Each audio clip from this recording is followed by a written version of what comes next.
So I began this project by choosing my lumber from the stack of barnwood I have. And I grabbed something about just under 4 inches wide, and I want it to be 24 inches long. And this particular board here was about twice as wide as I needed it. So I cut it at 24 inches, and then I cut another one just in case I wasn't able to work with the one I had, because you never really know with barnwood.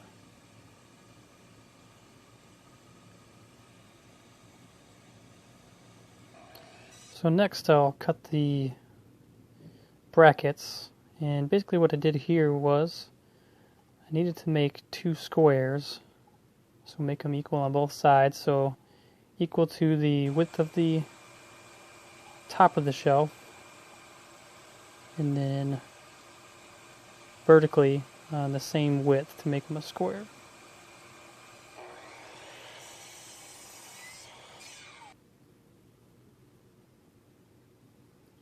So here I'm getting this piece squared up on its other edge.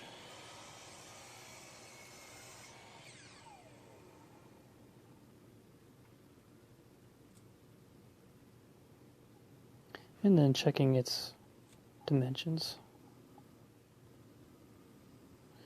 So next, I didn't want there to be a sharp edge on either side of a 45 cut across this square. So what you see what I'm doing here is I come in about 3/4 of an inch, and that'll give it a little bit of a chunk at either end that kind of cuts off that sharp edge that you would have if you cut straight through the middle of that square.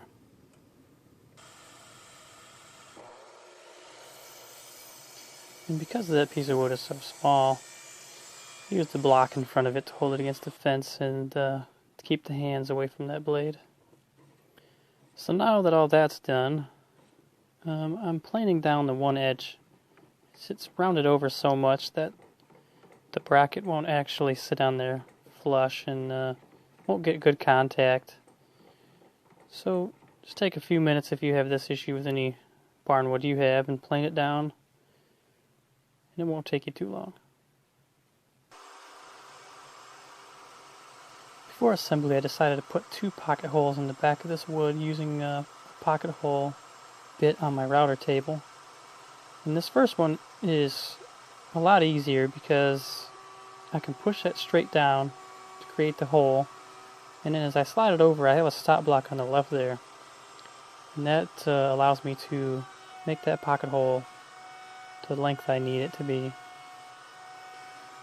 In the next one, it's a little bit trickier. I do it by hand.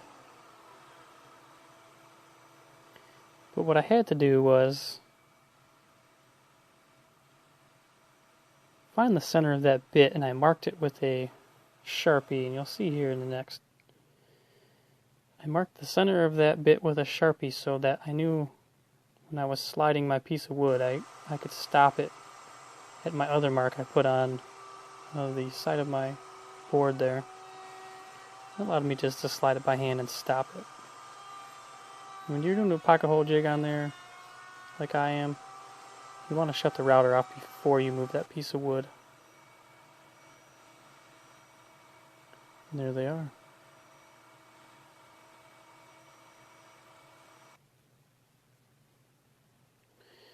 Now I'm gluing it up, and I'm putting a lot of glue here on both pieces of wood. The boards are pretty rough, so you want to get that into all the crevices and get a lot of it to kind of squeeze out. And that'll give you good contact.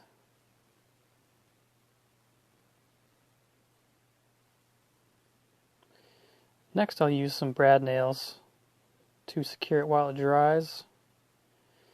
About 3 nails here will work. Just be careful of the length of the nail, especially towards the edge of the wood.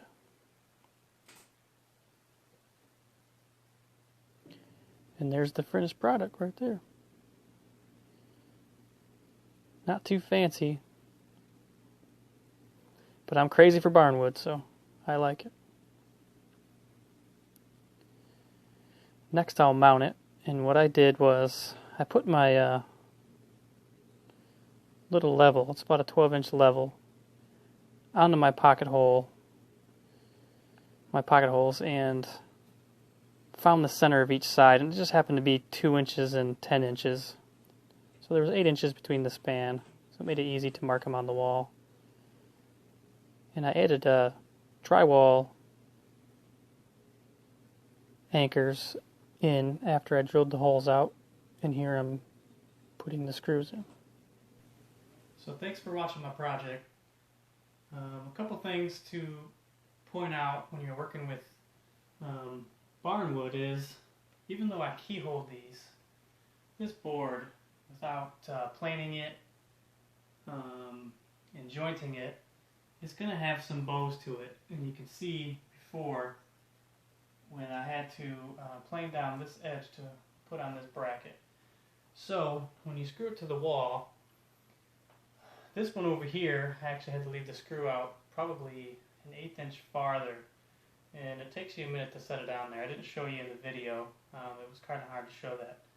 But you'll have to play around with the screws as far as securing it when you have barnwood, and just in general, when it's not a perfect piece of wood,